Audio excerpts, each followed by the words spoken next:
Salut tout le monde, très urgent et très incroyable. L'échec d'une négociation secrète entre le Mali, Iyad Agali, le chef terroriste Iyad Agali et le chef terroriste Amadou Koufa, à travers le chargé de mission Sékou Boli du ministère de la Réconciliation. Voici le monsieur en question. Sékou Boli a proposé à Amadou Koufa de déposer les armes. Voici la réponse de Amadou Koufa que je vais vous montrer tout de suite. Que Dieu protège le Mali. Voici ce que Sékou Boli. Beaucoup de gens, voilà, attendez, je vais vous montrer la photo de Sékou Boli. Voici Sékou Boli. Un pull, voilà, un leader pull qui travaille au ministère de la Réconciliation. Voilà ce qu'il a proposé à Amadou Koufa et Iyad Agali et comment a été la réponse de ces deux-là. Voilà. Ils ont demandé à négocier. Les terroristes ont dit de négocier avec la France d'abord. Mais frères et sœurs, il y a des révélations aujourd'hui. Écoutons.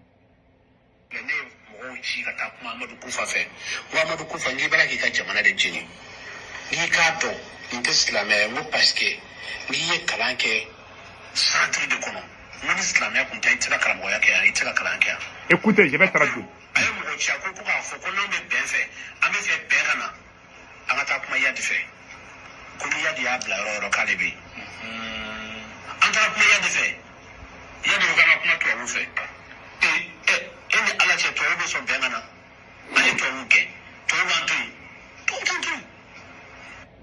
Voilà.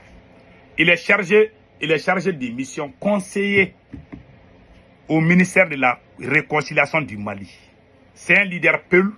Il s'appelle Sékou Boli. C'est mon homonyme.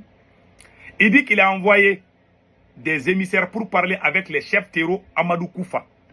Les gens qui ne connaissent pas Amadou Koufa, je vais vous montrer. Amadou Koufa, ils ont tenté de parler avec Amadou Koufa. Amadou Koufa a dit d'aller parler avec Iyad Agali. Quand ils ont parlé avec Iyad Agali a dit de parler avec la France. Voilà. Voici Amadou Koufa. Ça c'est Amadou Koufa, ça c'est Iyad Agali.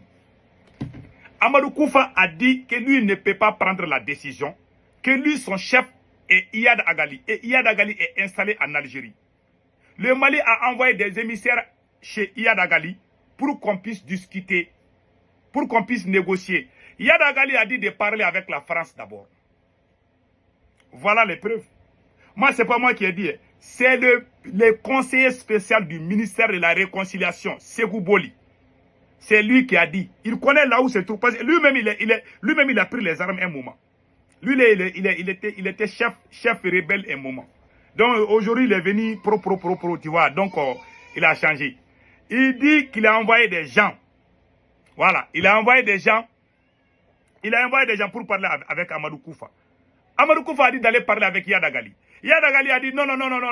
Il faut aller parler avec la France. Un chef terroriste qui dit d'aller discuter avec la France. Voilà ce qu'il a dit, hein. Ça ne vient pas de moi. Hein. Voilà, je vais réjouir encore et je vais traduire encore. Et il y a d'autres révélations que je vais... Ça veut dire que nous sommes en guerre contre la France. Les preuves sortent chaque jour. Voilà.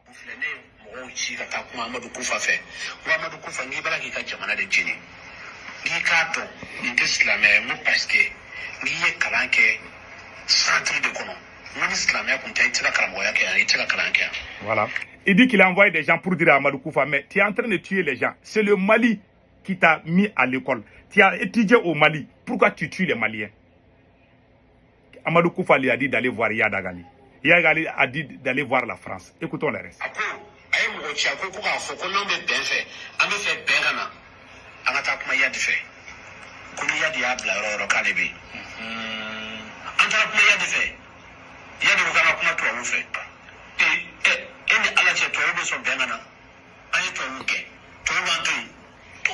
Voilà, vous avez tous entendu. Il dit que les Blancs, si c'est pour discuter avec la France, que c'est bon.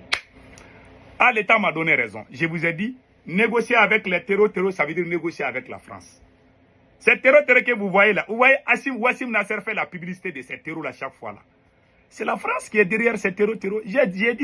J'ai dit ça plusieurs fois. On ne m'a pas écouté. Voilà, l'État m'a donné raison. L'État m'a donné raison. Mais que Dieu protège le Mali.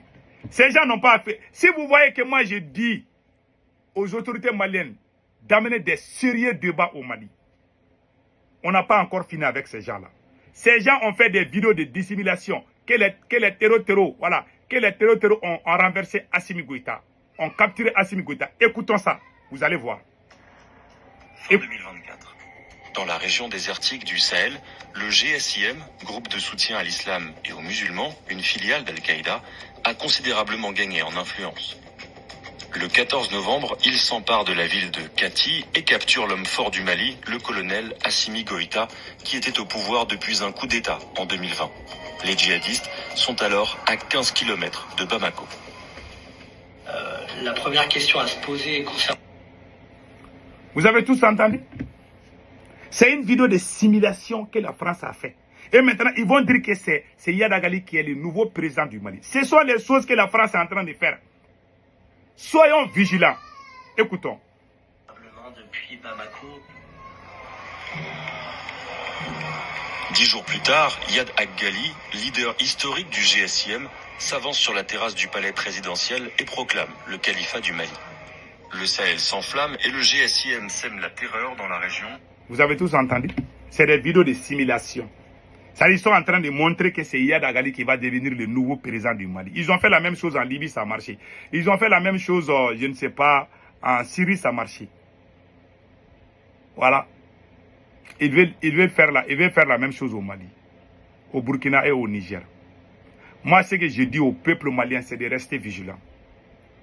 Nous sommes en train de combattre les mercenaires français.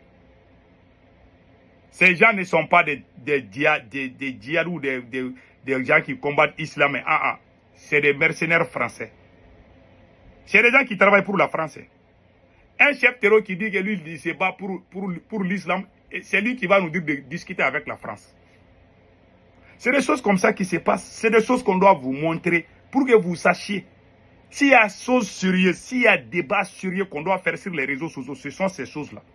Les Maliens, moi, mon combat, c'est l'éveil de conscience. Que les Maliens se donnent la main et réfléchir comment faire avancer ces beaux pays, cette belle nation. C'est ça mon combat. Si vous me voyez fâché parce qu'on est en train de nous tourner en rond, moi, quand on nous amène dans les ping-pong, dans les jeux de ping-pong, je m'énerve. Je ne suis pas dans ça. Mon combat, c'est pour le bonheur du Mali. Mais nous amener, on va donner 5 à Assimi, on va faire ceci, c'est des conneries. Si on ne sort pas dans ces choses-là, on va perdre le Mali bientôt. J'ai dit et je le répète, je ne suis pas en train de badiner. Je suis aux États-Unis, je me bats pour le bonheur du Mali. Non seulement ils vont prendre le pouvoir au Mali, ils vont diviser le Mali en plusieurs petits morceaux. L'ancien chef de renseignement, l'ex-patron de la DGSE française, Alain Joué, appelle à la partition du Mali et du Niger. Écoutez ce qu'il a dit. Donc, s'il y a une colonne qui descend du nord Mali, je serai les Touaregs on en a parlé souvent, du Mali ou du Niger aujourd'hui. Bientôt, le moment va être prêt pour qu'ils puissent descendre et proclamer l'indépendance ou l'autonomie de la zone nord de leur pays. Ça, moi, je pense que c'est le prochain. Il va falloir regarder très attentivement ce qui va se passer dans cette zone-là, parce que, effectivement, aussi bien au Niger qu'au Mali, on risque d'avoir une surprise, c'est-à-dire les gens du Nord jouer au minimum l'autonomie et peut-être l'indépendance des parties Nord, face à la déliquescence de l'armée au Sud, qui ne peut plus... Vous avez entendu? Il ne cache pas. Voilà, il ne cache pas. Que Dieu protège l'AES. Passez un excellent week-end.